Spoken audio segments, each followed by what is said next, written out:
Hello mayam akhoi Jodhpur da garden macha amakhat tawjabane utjarake kari hoge yengminase alu pambi sida ama leijre somda amasu leire ironba chagena manase hee ngasidi khara duga sida aloe vera pambi ahum thabane sida nakanda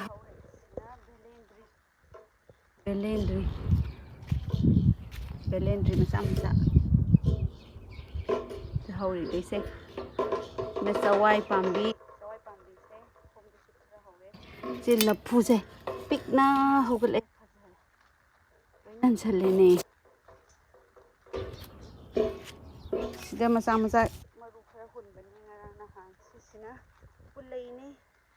pulaise fajana hore yengoto yumdagi puraga na saugri ngangba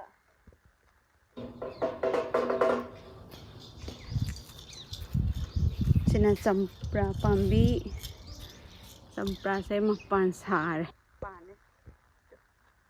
tamme mayam karamba champra no su khangde dum leiraga thajan sidana herbs khara thabane herbs se kari herbs no su khangde online da chenga maru ne o gyan an ta de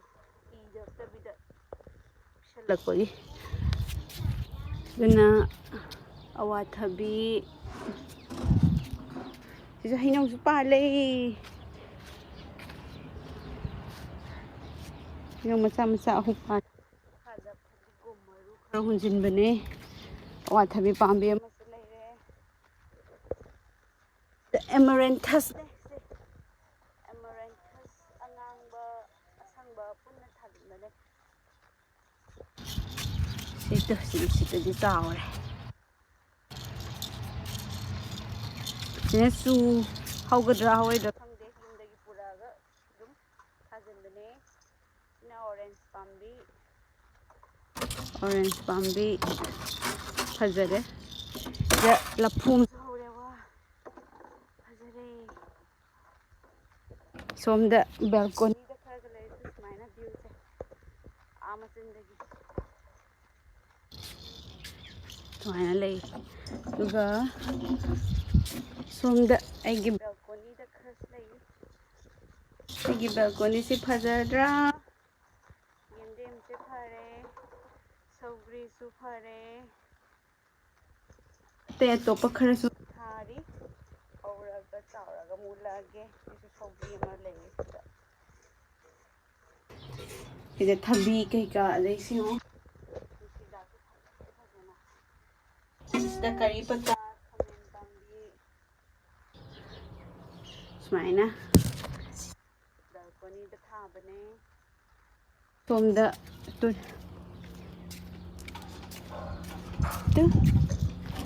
ningkhok wana hawan bane se hore handagi fajana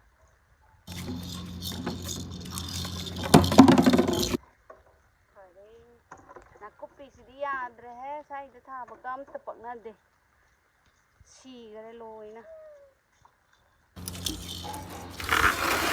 no Thebano mama saleko asongi da mo yenga lusila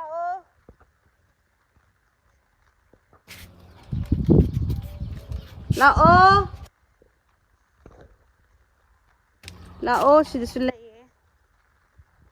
pungdon pambi sidi aigi nate athakta mina thabane pungdon ngakana oina maru semjaraga thaba